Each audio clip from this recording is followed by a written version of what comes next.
Hello everyone, welcome back to our YouTube channel jobs and study point. यह veterinary exam का third class है जो बिल्कुल free में उपलब्ध है। अगर आप लोग वेटनरी डिपार्टमेंट के अंतर्गत VAS exam, ABFO exam, veterinary officer exam, LSA exam, live stock inspector exam, VLDA SSC exam, constable veterinary, dresser veterinary या फिर वेटनरी डिपार्टमेंट के अंतर्गत किसी भी एग्ज़ाम की तैयारी कर रहे हैं तो ये वीडियो आप लोग के लिए बहुत ही इम्पोर्टेंट होने वाला है। क्योंकि यहाँ पे जितने भी टॉपिक बताए जाते हैं वो बिल्कुल ऑथेंटिक होते हैं और एग्ज़ाम में आने की संभावनाएं अधिक से अधिक होती है। मैं यहाँ पे इस वेटनरी क्लास में जितने भी टॉपिक बता रहा हूँ उनमें से बहुत सारे क्वेश्चन ऐसे हैं जो आपको एग्ज़ाम में डायरेक्टली पूछे जाते हैं, यानी उनके आने की संभावनाएं अधिक से अधिक होती है। तो आप लोग जितने भी टॉपिक बता रहा हूँ उसको नोट करते जाइएगा और उसको अच्छे से याद रखिएगा, क्योंकि वो आपके वेटनरी एग्ज़ाम के लिए बहुत ही इम्पोर्टेंट है। तो वीडियो को बिल्कुल भी स्किप मत करिएगा। और यदि आप हमारे चैनल पर नए हैं और इसी तरह का इंफॉर्मेटिव वीडियो चाहते हैं तो हमारे channel jobs and study point को सब्सक्राइब कर लीजिएगा, ताकि आपको इसी तरह का इंफॉर्मेटिव वीडियो मिलता रहे। तो चलिए बिना देरी के आज के क्लास को शुरू करते हैं। यह क्लास सभी के लिए है, चाहे वो किसी भी स्टेट के स्टूडेंट हों। तो आज के क्लास का पहला टॉपिक है animal scientific name and their chromosome number, यानी पशुओं के वैज्ञानिक नाम और उनमें क्रोमोसोम की संख्या यानी गुणसूत्र की संख्या कितनी होती है। अब आप पूछेंगे सर यहाँ पे जो टॉपिक पढ़ा रहे हैं उससे क्वेश्चन कैसे आते हैं, किस प्रकार के प्रश्न पूछे जाते हैं। तो उसके लिए मैं आपको यहाँ पे बता देता हूँ। देखिए, जैसे हम लोग का पहला टॉपिक क्या है, animal and their scientific name. तो इससे ऐसे प्रश्न पूछे जाते हैं। पहला ये आपका पिछला प्रश्न पत्र है, ये आपके पिछला जब वेटनरी का एग्जाम हुआ था उसमें पूछा गया था कि गोट इज बिलोंग टू जीनस, यानी बकरी किस जाति से संबंधित है। यहाँ पे इसका पूछने का मेन उद्देश्य है कि गोट का साइंटिफिक नेम क्या है। तो अभी मैं अगर यहाँ पे इसका टॉपिक पढ़ा दूंगा, यहाँ पे 4 ऑप्शन दिए हुए हैं, तो यहाँ पे इस टॉपिक को अभी मैं पढ़ाऊंगा तो आपको समझ आ जाएगा कि इसका राइट आंसर क्या होगा। तो चलिए पहले टॉपिक को पढ़ लेते हैं, उसके बाद क्वेश्चन के बारे में डिस्कस करेंगे। इसके लिए सबसे पहले आप इस प्रकार से 3 कॉलम बना लीजिए। पहले कॉलम में लिख लीजिए सीरियल नंबर, दूसरे कॉलम में लिख लीजिए एनिमल का नाम, कौन से एनिमल के बारे में पढ़ेंगे, उसके बाद उसका साइंटिफिक नेम क्या है, उसका वैज्ञानिक नाम क्या है। थर्ड वाले कॉलम में लिख लीजिए क्रोमोसोम नंबर। क्रोमोसोम नंबर किसमें होगा, 2n। 2n मतलब पेयर में होगा ना, जोड़ी में होगा। तो इस प्रकार से 3 कॉलम बना लीजिए, सीरियल नंबर, एनिमल का नाम, उसका साइंटिफिक नेम और उसमें क्रोमोसोम नंबर जो कि पेयर्ड में होंगे। पहले वाले कॉलम में सीरियल नंबर फर्स्ट में डालिए। पहला में लिख लीजिए कैटल। कैटल यानी गाय गौ वंश। तो कैटल में भी 2 कैटल आते हैं, एक तो होता है देसी और एक होता है विदेशी। तो देसी को हम लोग बोलते हैं जेबू। क्या बोलते हैं, जेबू। तो फर्स्ट में लिख लीजिए जेबू कैटल। जेबू कैटल का साइंटिफिक नेम क्या है, तो जेबू कैटल का साइंटिफिक नेम है, पहले वाले कॉलम में लिखिए जेबू कैटल यानी देसी गाय। देसी गाय का साइंटिफिक नेम क्या होता है, देसी गाय का साइंटिफिक नेम होता है Bos indicus, INDICUS, Bos indicus उसका साइंटिफिक नेम होता है। और उसमें क्रोमोसोम नंबर, गुणसूत्र की संख्या कितनी होती है, तो उसमें गुणसूत्र की संख्या होती है 60, यानी 60 पेयर्स में होते हैं ना, जोड़ी में होते हैं। तो पहला देखिए हम लोग देसी गाय का साइंटिफिक नेम बॉस इंडिकस और क्रोमोसोम नंबर 60 पेयर। दूसरा में लिख लीजिए आप लोग एक्जोटिक कैटल। एक्जोटिक कैटल को हम लोग बोलते हैं विदेशी गाय ना, विदेशी गाय। तो एक्जोटिक कैटल का साइंटिफिक नेम क्या होता है, एक्जोटिक कैटल का साइंटिफिक नेम होता है बॉस टॉरस, TAURUS। जो एग्जोटिक कैटल होता है उसका साइंटिफिक नेम बॉस टॉरस होता है और उसमें क्रोमोसोम नंबर 60 पेयर्स होते हैं। यानी जेबू और एग्जोटिक दोनों में क्रोमोसोम की संख्या, जो गुणसूत्र की संख्या होती है वो 60 पेयर्स होती है। थर्ड नंबर में लिख लीजिए गोट। गोट को बकरी। बकरी का वैज्ञानिक नाम, साइंटिफिक नेम क्या होता है? गोट का वैज्ञानिक नाम होता है कैपरा हिरकस। यही वाला क्वेश्चन आपके पिछले एग्जाम में पूछा गया था कि बकरी कौन से जाति से संबंधित है या फिर उसका वैज्ञानिक नाम क्या है, तो कैपरा हिरकस। और उसमें जो क्रोमोसोम होते हैं, क्रोमोसोम की संख्या 60 पेयर्स। यानी यहाँ पे देखेंगे तो जेबू कैटल, एग्जोटिक कैटल और जो गोट होता है, तीनों में क्रोमोसोम की संख्या सिमिलर होती है, यानी 60 पेयर्स तीनों में ही होती है। जेबू कैटल वाला जो क्वेश्चन था वो पिछले एग्जाम में पूछा गया था, उसका क्वेश्चन मैं आपको दिखा देता हूँ। यहाँ पे आप देख पा रहे होंगे क्वेश्चन नंबर 97। क्वेश्चन नंबर 97 में पूछा गया है कि गायों में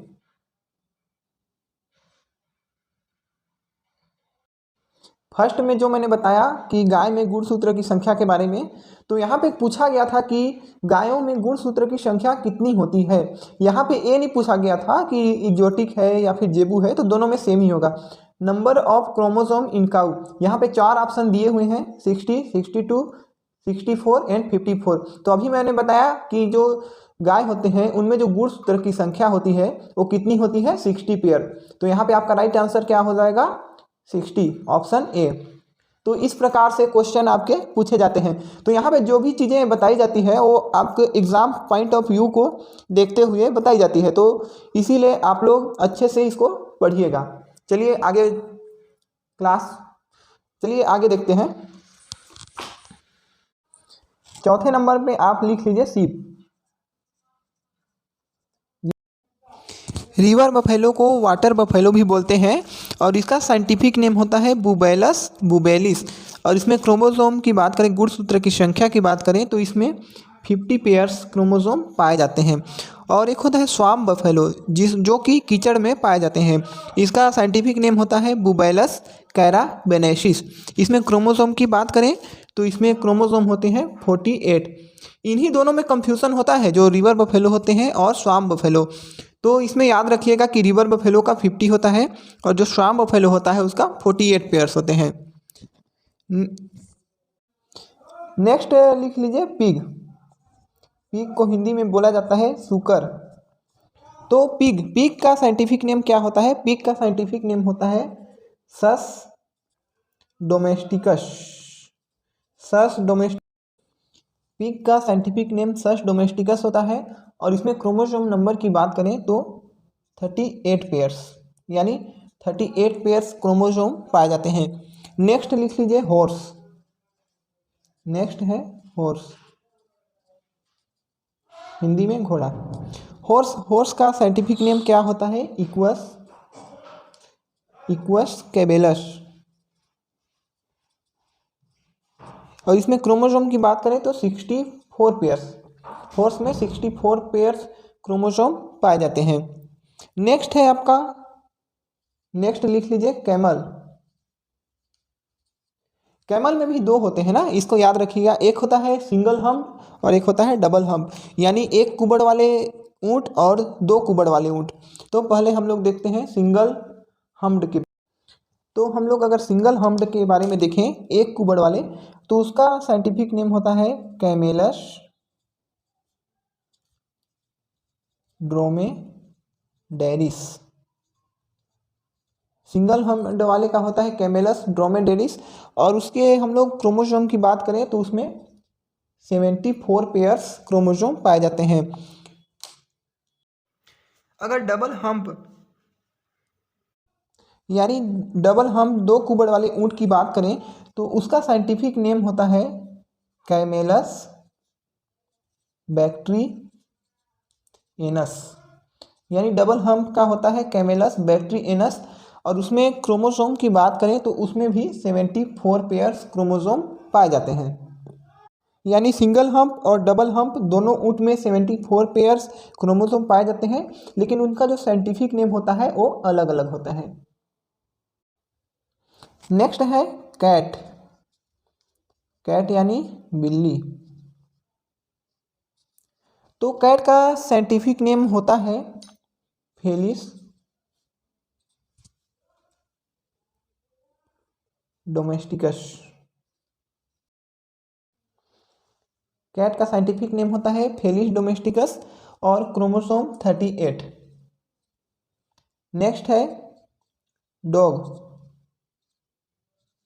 जिसको कुत्ता स्वान बोला जाता है। डॉग का जो साइंटिफिक नेम होता है वो होता है कैनिस, कैनिस फैमिलियरिस, फैमिलियरिस, कैनिस फैमिलियरिस उसका साइंटिफिक नेम होता है। और उसमें जो क्रोमोसोम होते हैं वो 78। डॉग का साइंटिफिक नेम कैनिस फैमिलियरिस और क्रोमोसोम 78। नेक्स्ट है चिकन, चिकन पोल्ट्री, उसको हिंदी में कुकुट भी बोलते हैं। तो इसका साइंटिफिक नेम होता है गैलस डोमेस्टिकस।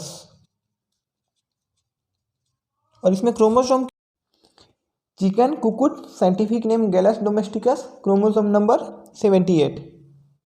एक और लिख लीजिए 14 नंबर डाल के डंकी, डंकी का साइंटिफिक नेम होता है इक्वस एसाइनस और उसमें जो क्रोमोसोम नंबर होते हैं वो होते हैं 62। तो इस वाले टॉपिक में मैंने 14 एनिमल्स के नाम, उनके साइंटिफिक नेम और उनमें पाए जाने वाले क्रोमोसोम के संख्या के बारे में यहाँ पे बताया। और मैंने दिखा भी दिया कि इससे किस प्रकार के क्वेश्चन आते हैं। जैसे क्रोमोसोम वाला हो गया तो गाय में गुणसूत्रों की संख्या कितनी होती है। यहाँ पे साइंटिफिक नेम वाले में देख लीजिए कि गोट का साइंटिफिक नेम क्या होता है ना। तो इस प्रकार से आपके इसमें प्रश्न आते हैं। तो चलिए नेक्स्ट टॉपिक के बारे में पढ़ते हैं। नेक्स्ट टॉपिक डाल लीजिए animal and there meet name, यानी पशु और उनके मीट यानी मांस को क्या कहा जाता है, इस वाले चैप्टर के बारे में पढ़ेंगे।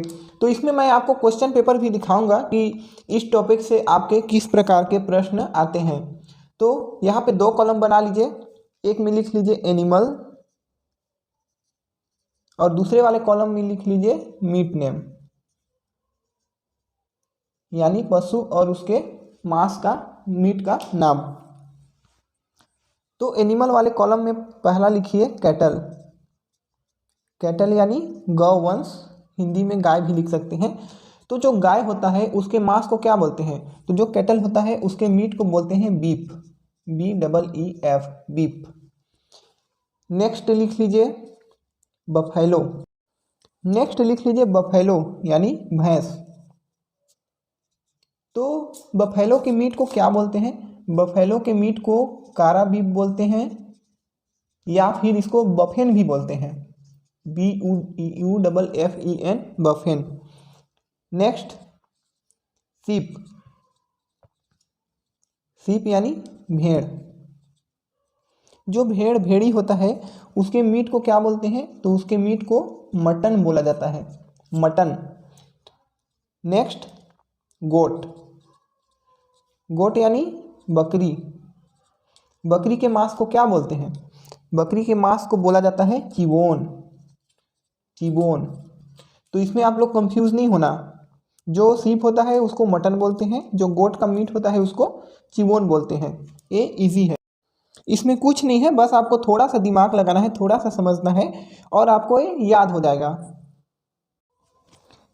नेक्स्ट लिख लीजिए 5वां नंबर डाल के पिग, पिग यानी सुअर, सुअर सुकर। तो पिग के मीट को क्या बोलते हैं, पिग के मीट को पोर्क बोला जाता है। ये बहुत ही इंपॉर्टेंट क्वेश्चन है, इससे 2 प्रश्न आते हैं आपके। पहला क्वेश्चन तो यही आता है कि पिग के मीट को क्या बोलते हैं, और दूसरा मोस्ट इम्पोर्टेंट क्वेश्चन ये आता है कि निम्न में से किस पशु का जो मीट होता है उसका ड्रेसिंग परसेंटेज सबसे ज़्यादा होता है। तो यहाँ पे पिग का जो मीट होता है पोर्क, उसका ड्रेसिंग परसेंटेज सबसे ज़्यादा होता है। कितना होता है, तो लगभग 72%। पोर्क का जो ड्रेसिंग परसेंटेज होता है वो पिग के मीट का वो 72% होता है। तो ये मोस्ट इम्पोर्टेंट, तो इस वाले क्वेश्चन को आपको बिल्कुल भी इग्नोर नहीं करना है क्योंकि ये एक मोस्ट इम्पोर्टेंट क्वेश्चन है। नेक्स्ट हेडिंग डाल लीजिए पोल्ट्री, पोल्ट्री, इसको हिंदी में क्या बोलते हैं जी? हिंदी में इसको बोला जाता है कुक्कुट। तो जो पोल्ट्री का मीट होता है उसको क्या बोलते हैं? जो पोल्ट्री का मीट होता है उसको चिकन बोला जाता है, चिकन बोलते हैं, या फिर इसको कभी कभी वाइट मीट भी बोला जाता है, वाइट मीट। तो जो पोल्ट्री का मीट होता है उसको चिकन बोला जाता है। नेक्स्ट है काफ, काफ को हिंदी में बोलते हैं बछड़ा। जो काफ का मीट होता है उसको व्हील बोल, तो जो काफ का बछड़े का मांस होता है उसको व्हील बोला जाता है, VEAL, व्हील। नेक्स्ट में लिख लीजिए रैबिट, रैबिट को खरगोश बोलते हैं। तो जो रैबिट का मीट होता है, रैबिट के मीट को गेम बोलते हैं। वो जो गेम खेलते हैं ना आप लोग, वही वाला गेम, गेम बोलते हैं। मतलब ये गेम नहीं है, मैं बस जस्ट ऐसे ही बता रहा हूँ। नेक्स्ट है डियर, डियर यानी हिरन। जो हिरन होता है उसका जो मांस होता है उसको वेनिसन बोला जाता है, वेनिसन। जो डियर होता है, डियर के मीट को वेनिसन बोलते हैं। तो ये आपके कुछ एनिमल्स और उनके मीट के नेम हो गए। अब मैं आपको दिखाता हूँ कि जो animal and there meet name है टॉपिक, इस अब मैं आपको बताता हूँ कि animal and there meet name वाले टॉपिक से कैसे प्रश्न आते हैं। तो यहाँ पे आपका पिछला वाला क्वेश्चन पेपर है जिसमें एक प्रश्न पूछा गया था कि meat of pig is known as, यानी जो सुअर का मांस होता है उसे क्या कहते हैं। तो यहाँ पे 4 ऑप्शन दिए हुए हैं, चिवोन, पोर्क, मटन एंड बीफ। तो मैंने अभी आपको पढ़ाया कि जो पिग का मीट होता है उसको पोर्क बोला जाता है, जिसका ड्रेसिंग परसेंटेज सबसे ज़्यादा 72% होता है। तो यहाँ पे एक ऑप्शन है चिवोन, तो चिवोन मैंने बता दिया किसके मीट को बोलते हैं, गोट के मीट को। मटन सीप के मीट को बोला जाता है, और जो बीफ होता है वो कैटल यानी गाय के मांस को बोला जाता है। तो आपको एग्जाम में इसी तरह के क्वेश्चन देखने को मिलेंगे। यहाँ पे जितने भी टॉपिक मैं बता रहा हूँ वो आपको इम्पोर्टेंट टॉपिक है, इसको आपको बिल्कुल भी इग्नोर नहीं करना है और अच्छे से पढ़ना है। पिछली बार जब क्लास मैंने लिया था तो वहाँ पे मैंने कुछ रिसर्च सेंटर के बारे में बताया था, तो उसी से एक प्रश्न एग्जाम में आया था।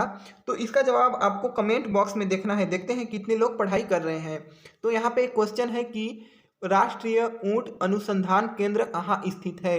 NRCC, इसका फुल फॉर्म भी मैंने बताया था, national research centre on camel, is situated at, यानी NRCC कहाँ स्थित है। यहाँ पे 4 ऑप्शन है, जोधपुर, कोटा, अजमेर, बीकानेर। जो चारों हैं वो राजस्थान में स्थित है। तो यहाँ पे आपको बताना है कि यहाँ पे इसका राइट आंसर क्या होगा। तो आप इसका आंसर कमेंट में दीजिएगा, देखते हैं कितने लोग इसका सही उत्तर दे पाते हैं। तो चलिए अब हम लोग नेक्स्ट टॉपिक स्टार्ट करते हैं। नेक्स्ट टॉपिक है आपका कलर रिवॉल्यूशन एंड फादर। इससे भी आपके प्रश्न पूछे जाते हैं, तो इसको भी आप लोग नोट कर लीजिएगा। तो इसके लिए आप 3 कॉलम बना लीजिएगा। पहले कॉलम में रिवॉल्यूशन, उसका रिलेशन किससे संबंधित है, और उसके पितामह यानी उसके फादर कौन है। तो सबसे पहले लिख लीजिए आप लोग ब्लू रिवॉल्यूशन, नीली क्रांति जिसको बोलते हैं, ब्लू रिवॉल्यूशन। हिंदी में बोले तो ब्लू रिवॉल्यूशन यानी नीली क्रांति। नीली क्रांति किससे संबंधित है, तो नीली क्रांति फिश प्रोडक्शन से संबंधित है, फिश प्रोडक्शन यानी मछली उत्पादन। ब्लू रिवॉल्यूशन फिश प्रोडक्शन से संबंधित है, और इसके फादर हैं प्रोफेसर हीरालाल चौधरी। तो इसमें आपके 2 प्रकार के प्रश्न आ सकते हैं। पहला तो ये कि ब्लू रिवॉल्यूशन यानी जो नीली क्रांति है किससे संबंधित है, तो फिश प्रोडक्शन से आंसर हो जाएगा। या फिर क्वेश्चन आ सकता है कि जो ब्लू रिवॉल्यूशन है उसके फादर कौन है, तो यहाँ पे उसका आंसर हो जाएगा प्रोफेसर हीरालाल चौधरी। तो 2 प्रकार के प्रश्न इससे आते हैं। पहला तो कि उस क्रांति का संबंध किससे है, और उसके पिता यानी उसके फादर कौन है। नेक्स्ट टॉपिक डाल लीजिए आप लोग ग्रीन रिवॉल्यूशन, यानी इसको हिंदी में हरित क्रांति बोलते हैं। तो हरित क्रांति किससे संबंधित है, सभी को पता है कि ये फूड और ग्रेन से संबंधित है, यानी आपके खाद्य से या फिर कृषि से संबंधित है। इसको हम लोग वीट या फिर राइस से भी रिलेट कर सकते हैं। तो जो ग्रीन रिवॉल्यूशन है उसका संबंध आपके फूड और ग्रेन से है। और इसके जो पितामह हैं, इसके जो फादर हैं, वो आपके हैं नॉर्मन N.E. बोरलग। तो ग्रीन रिवॉल्यूशन हरित क्रांति फूड और ग्रेन से संबंधित है और इसके जो फादर हैं N.E. बोरलग हैं। और अगर हम लोग ग्रीन रिवॉल्यूशन इंडिया में देखें, भारत में अगर हम लोग हरित क्रांति देखें तो इसके पितामह हो जाएंगे आपके, इसके जो फादर हैं M.S. स्वामीनाथन। ये आपके इंडिया के हो गए ना। तो अगर वर्ल्ड के पूछेगा तो N.E. बोरलॉग हो जाएंगे। और अगर भारत का पूछता है कि भारत में नीली क्रांति नहीं, भारत में हरित क्रांति है, उसके जनक कौन है, तो यहाँ पे M.S. स्वामीनाथन उसका राइट आंसर हो जाएगा। फोर्थ में डाल लीजिए व्हाइट रिवॉल्यूशन। इसको हम लोग श्वेत क्रांति भी बोलते हैं। जो व्हाइट रिवॉल्यूशन है उसको श्वेत क्रांति भी बोलते हैं। और इसका जो संबंध है वो मिल्क या फिर डेयरी। तो श्वेत क्रांति का संबंध मिल्क या डेयरी प्रोडक्शन, दूध उत्पादन से है। और इसके जो फादर हैं वो डॉक्टर वर्गीस कुरियन है। ये प्रश्न ज़्यादातर देखा जाता है कि श्वेत क्रांति किससे संबंधित है, तो मिल्क डेयरी प्रोडक्शन से संबंधित है। इसके फादर कौन है, तो डॉक्टर वर्गीस कुरियन। इनको श्वेत क्रांति का जनक भी कहा जाता है। तो इसको आप लोग याद रखिएगा कि रिवॉल्यूशन कौन सा है और उसका संबंध यानी रिलेशन उसका किससे है, और उसके जो फादर हैं, उसके जनक हैं, वो कौन है। तो इससे आपके एग्जाम में एक ना एक क्वेश्चन देखने को मिलता ही है कि उसके कलर या रिवॉल्यूशन का संबंध या फिर उसके फादर के बारे में। तो आज के क्लास में हमने 3 महत्वपूर्ण इम्पोर्टेंट टॉपिक के बारे में पढ़ा जो आपके एग्ज़ाम के लिए बहुत ही इम्पोर्टेंट है। अगर आप लोग इसी तरह का और भी इंफॉर्मेटिव वीडियो या फिर फ्री स्टडी मटेरियल चाहते हैं तो हमारे channel jobs and study point को सब्सक्राइब कर लीजिए, ताकि आपको इसी तरह का वीडियो मिलता रहे और जॉब से रिलेटेड नोटिफिकेशन भी प्राप्त होता रहे। तो आज का वीडियो बस इतना ही। मिलते हैं अगले वीडियो में अन्य टॉपिक के साथ। अगर आपको किसी भी प्रकार का कोई डाउट हो या फिर कुछ पूछना हो तो आप कमेंट में पूछ सकते हैं। और हाँ, आज के सवाल का जवाब भी आप कमेंट में दीजिएगा। वीडियो देखने के लिए आप सभी का बहुत बहुत धन्यवाद। जय हिंद।